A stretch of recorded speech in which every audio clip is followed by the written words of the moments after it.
नमस्कार दर्शक बंधु आपण को आम चैनल को स्वागत। आज भिडटी समस्त वृष राशि व्यक्ति विशेषों एक महत्वपूर्ण कार्यक्रम रही। कारण यही भिडियो एमिति ग्रहर गोचर परिवर्तन विषय आलोचना करवा जी होउछंती कलिजुगर राजा एवं आगामी 1 वर्ष 3 मास पर्यंत आपणक जीवन में तांडव रचिबापी आसुछंती एवं आपणक जीवन को एभली सुधारिबे बा एभली परिवर्तन आनिबे जहाद्वारा आपणक जीवन में आपण जानिबे जीवन में सफलता कौन सुख कौन एवं वास्तव दुनिया रे आपणक सह जहाँ घटुथिला काहेकि घटुथिला ता सहित जानिबे आपणक राशि रे राहु रही जो समस्या आणुथिले सेही सब समस्यार केबे हेबो अंत।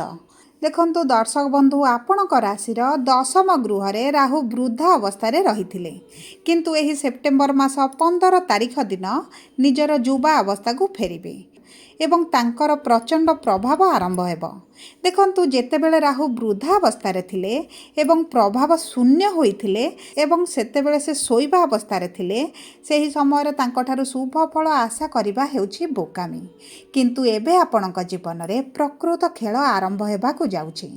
माने आपण खातारे नोट करी रखंतु जे एही सेप्टेम्बर मास 15 तारिख परठारु 12 जून 2026 मध्यरे आपणक जीवन रे प्रकृत सत्य सुख खुशी समृद्धि एवं सफलता कौन आपण निश्चित भाव में जानीपारे एवं जीवन में आपण जो सब जिनिस न देखिथिले जो जिनिसर आकांक्षार थिले अभिलाषर थिले एही समय मध्य आपण निश्चित भाव में जानिबे। देखंतु एही 2025 मे मास 18 तारिख दिन राहु आपणकर एकादश गृह आपणकर 10म गृह को गोचर करथिले एवं सही गृह रे बूर्ध अवस्था वक्री स्थिति रे रहिथिले जहा फल आपणक कर्म क्षेत्र में आपणकर परिश्रम करुथिले किंतु ताहा तुलन में आपण को अधिक सफलता मिलु नथिला। आपणक भीतर बहुत दुखी रहउथिले एवं आपणक कर्म क्षेत्र को नहीं आपण बहुत असंतोष रहउथिले।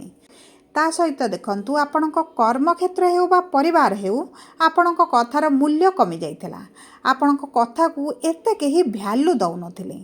ता सहित आपणकर अर्थ अधिक दरकार थिला कारण आपणकर लोन थिला करज थिला किस्ती थिला सेतिपई मध्ये आपण चिंतित रहउथिले। ता सहित भविष्यत को नहीं आपणकर बहुत अधिक टेंशन रहउथिले संतान को नहीं हेउ घर करबा को नहीं हेउ जागा किनिबा को नहीं हेउ आपणक भविष्यत को नहीं बहुत गुडे चिंता मुंडरे घुरी बुलुथिबा कारणरू आपण मानसिक दुश्चिंतारे रहउथिले।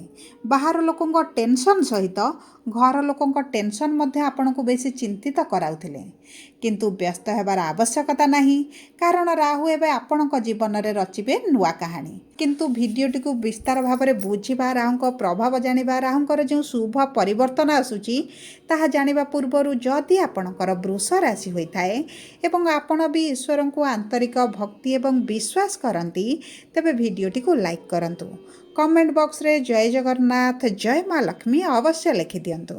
ता सहित दर्शक बंधु जदि आपण आम सह जोगाजोग करबा पई चाहुछंती तबे भिडियोर मध्य भाग रे एक व्हाट्सएप नंबर टिए दिया जाइछि जो नंबर साहाय्य रे आपण आम सह जोगाजोग करी निजर नूतन कुंडली प्रस्तुत करि परिबे कुंडली विश्लेषण कराई परिबे किंबा आपणकर चाकरी विवाह व्यवसाय प्रेम संपर्क को नहीं किछि समस्या रहिछि ताहार सहज रे समाधान करि परिबे। सेति पई आपण आम सह शेष पर्यंत जोड़ी होई रुहंतु एवं व्हाट्सएप नंबर माध्यम आम सह जोगाजोग करी जहाँ भी समस्या अच्छी ताहार सहजरे कम मूल्य रे आपणकर समाधान करि नियंतु। एबे आसंतु कार्यक्रमटी को आग को बढ़ाइबा।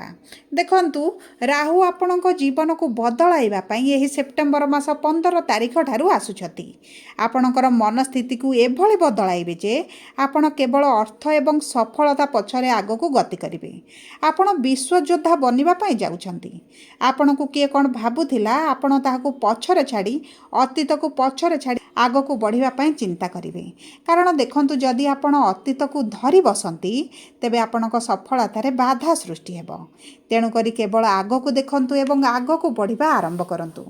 देखंतु दर्शक बंधु आपणक जीवन रे परिवर्तन एही 2025 मे मास 18 तारिख रु आरंभ होइछि। ଯେତେବେଳେ ରାହୁ ମୀନ ରାଶିରୁ କୁମ୍ଭ ରାଶିକୁ ଗୋଚର କରିଥିଲେ, ମାନେ ଆପଣଙ୍କର ଏକାଦଶ ଭାବରୁ ଦଶମ ଭାବକୁ ଗୋଚର କରିଥିଲେ। କିନ୍ତୁ ଆପଣଙ୍କ ଜୀବନରେ ଏହି 5 ମାସ ମଧ୍ୟରେ ସମସ୍ୟା ବଢ଼ିଯାଇଥିଲା ଏବଂ ରାହୁଙ୍କର ଶୁଭ ଫଳ ଆପଣ ପାଉନଥିଲେ। କାରଣ ରାହୁ ଆପଣଙ୍କର 30 ଡିଗ୍ରୀରୁ 24 ଡିଗ୍ରୀ ମଧ୍ୟରେ ଥିଲେ, ବୃଦ୍ଧ ଅବସ୍ଥାରେ ଥିଲେ, ଯାହାର ପ୍ରଭାବ ଆପଣଙ୍କ ଜୀବନରେ ନଥିଲା ଭଳି ରହିଥିଲା। କିନ୍ତୁ ଏହି ସେପ୍ଟେମ୍ବର ମାସ 15 ତାରିଖରୁ ରାହୁ ଯେତେବେଳେ 24 ଡିଗ୍ରୀରୁ 7 ଡିଗ୍ରୀ ପର୍ଯ୍ୟନ୍ତ ଆସିବେ ଭାରି, ଆପଣଙ୍କର କର୍ମର ଗୃହରେ ଯୁବ ସ୍ଥିତିରେ ରହିବେ ଏବଂ ଆପଣଙ୍କ କର୍ମର ଗୃହରେ ନିଜର ବଳକୁ ବୃଦ୍ଧି କରିବେ, ପ୍ରଭାବଶାଳୀ ହୋଇଯିବେ ଏବଂ ତାଣ୍ଡବ ରଚିବା ଆରମ୍ଭ କରିବେ। ଦେଖନ୍ତୁ ଦର୍ଶକ ବନ୍ଧୁ, କର୍ମକ୍ଷେତ୍ରରେ ରାହୁ ଆପଣଙ୍କୁ ଏତେ ଦେବେ ଯେ ଯାହା ଆପଣ କେବେ କଳ୍ପନା କରିନଥିବେ, କେବେ ଆପଣ ଭାବିନଥିବେ।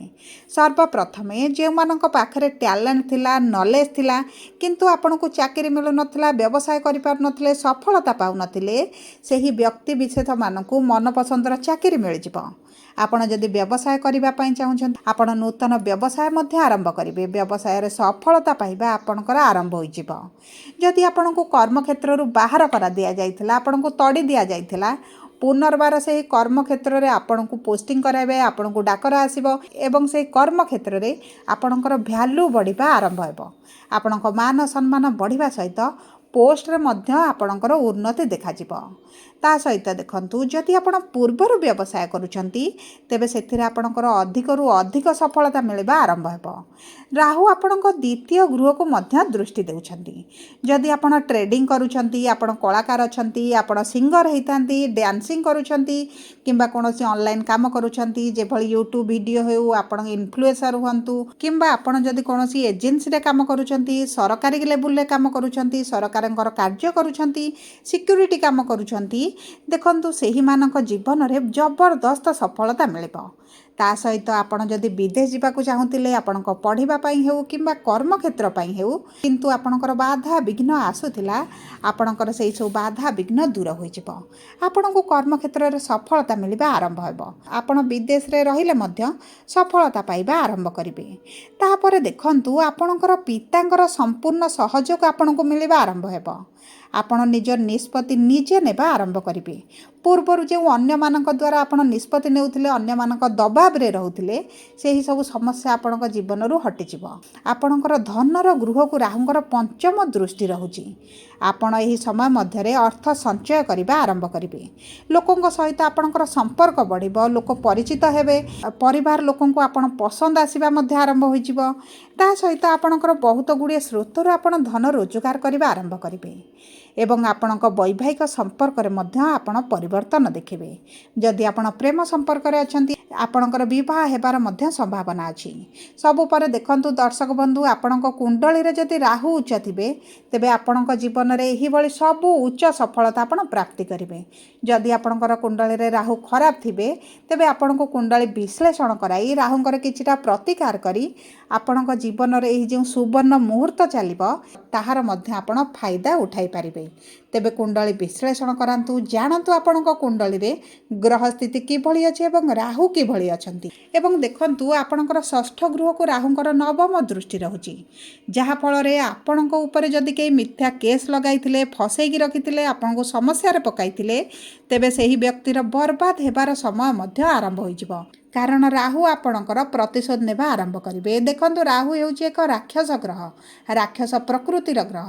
ତେଣୁକରି ଆପଣ ଯଦି ସତ୍ୟରେ ଥିବେ, ଆପଣଙ୍କ ଉପରେ ମିଥ୍ୟା ଆରୋପ ଲାଗିଛି, ଆପଣଙ୍କ ସହିତ କିଛି ଭୁଲ କାର୍ଯ୍ୟ ହୋଇଛି, ଯେଉଁମାନେ ଆପଣଙ୍କ ସହିତ ଏହି ଭୁଲ କର୍ମ କରିଛନ୍ତି, ସେମାନଙ୍କ ବର୍ବାଦୀର ଦିନ ଆରମ୍ଭ ହୋଇଯିବ।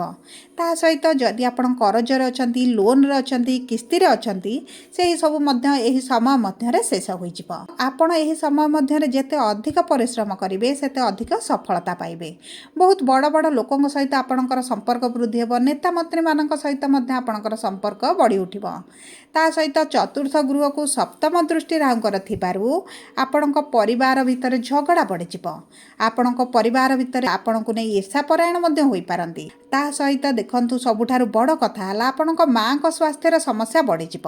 ଆପଣ ଯେତେ ଅର୍ଥ ଖର୍ଚ୍ଚ କଲେ ମଧ୍ୟ फेब्रुआरी मास जाए आपणक माँ स्वास्थ्य समस्या निश्चित भाव में आपणक परिवार मध्य प्रॉपर्टी को नहीं किसी समस्या देखा दे पारे। तेणुक यही समय मध्य आपण शांत रहीबाटा आपणक पई बुद्धिमान काम हेब।